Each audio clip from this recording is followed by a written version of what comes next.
Suzlon energy, इसको लेकर कुछ नेगेटिव खबरें निकल के सामने आई हैं ओवर द वीकेंड। इस कंपनी के ऊपर इनके जो कुछ पूर्व अधिकारी हैं, जो एग्जीक्यूटिव हैं, उसके ऊपर सेबी की ओर से सख्ती की गई है। सेबी ने इस कंपनी के ऊपर, उनके जो पूर्व अधिकारी हैं उनके ऊपर 29 करोड़ रुपए का जुर्माना लगाया, पेनल्टी लगाई है, जिसमें कंपनी के ऊपर 15 करोड़ 95 लाख रुपए और 4 अधिकारियों के ऊपर 13 करोड़ रुपए का जो जुर्माना है वो लगाया गया है। गलत वित्तीय जानकारी देने का आरोप है, जिस वजह से ये कार्रवाई होती हुई दिखी है।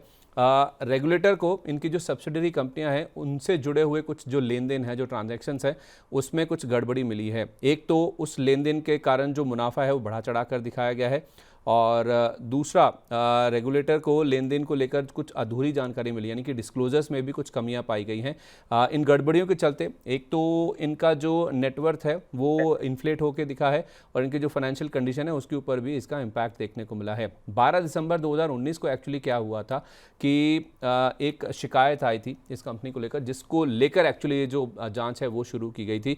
सेबी ने FY 15 से लेकर FY 20 और FY 21 की जो पहली 3 तिमाही है उसकी जांच की है, और उस जांच के बेसिस पर इन्होंने पाया है कि इन्होंने अपना जो OMS बिजनेस बेचा था 2014 में अपनी ही एक सब्सिडरी कंपनी को, SGSL को, सुज़लॉन ग्लोबल सर्विसेज लिमिटेड को, वो 2000 करोड़ रुपए का सौदा हुआ था, और उसमें से 22 करोड़ रुपए की जो रकम है वो इन्होंने एक्सेप्शनल आइटम्स में दिखाई गई थी, और वो भी बाद में काफ़ी ज़्यादा इधर उधर फंड्स को इधर उधर किया गया था।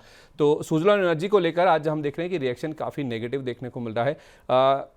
लोकेश सर, अगर ये मामला सही है, अगर सही समझने की कोशिश करें तो क्या कुछ कॉर्पोरेट गवर्नेंस के इश्यूज को भी हाईलाइट कर रहा है ये इशू? जी सर, पूरी तरह से कॉर्पोरेट गवर्नेंस का इशू दिखा रहा है, क्योंकि पुराना मामला है, अब ऑलमोस्ट 5-6 साल हो गया आई बिलीव। तो इसलिए स्टॉक में अब इतना बड़ा रिएक्ट नहीं आ रहा, बट कॉर्पोरेट गवर्नेंस का इशू जरूर है।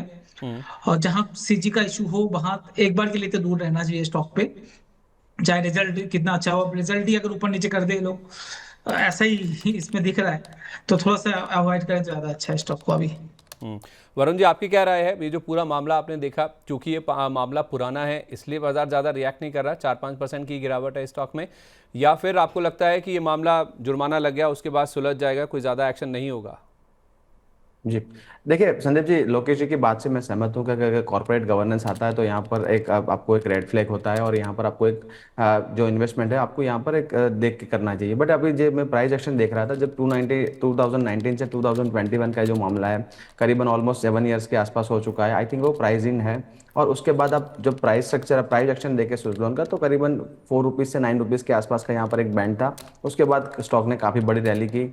अब रैली के बाद एक बड़ा करेक्शन देखने को मिला करीबन 45-42 के जोन के अंदर, और वहां से स्टॉक ने एक बेस बना के यहाँ पर एक ब्रेकआउट करने की कोशिश कर रहा था।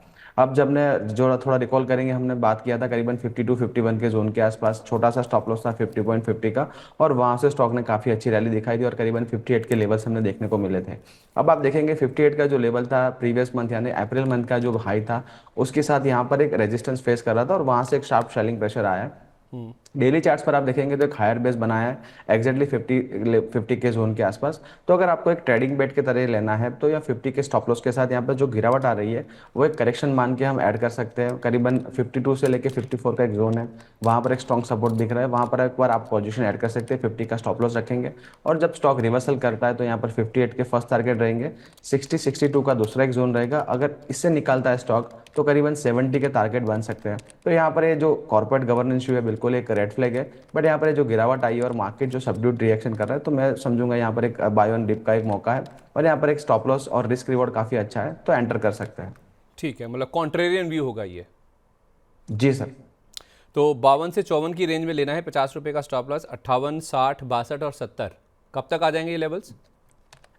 जैसे चार्ट में देख रहा हूँ यहाँ संदीप जी, और जो चार्ट के यहाँ पैटर्न्स बने, मुझे लग रहा है 3 to 6 मंथ में ये लेवल्स अचीव हो सकते हैं। ठीक है, ओके। तो गिरावट हो रही है, थोड़ी गिरावट और हो जाए, 52 से 54 की रेंज में मिले तो एक कॉन्ट्रेरियन व्यू आप ले सकते हैं। 50 रुपये का स्टॉप लॉस लगा के 70 रुपये तक का मूव स्टॉक में देखने को मिल सकता है।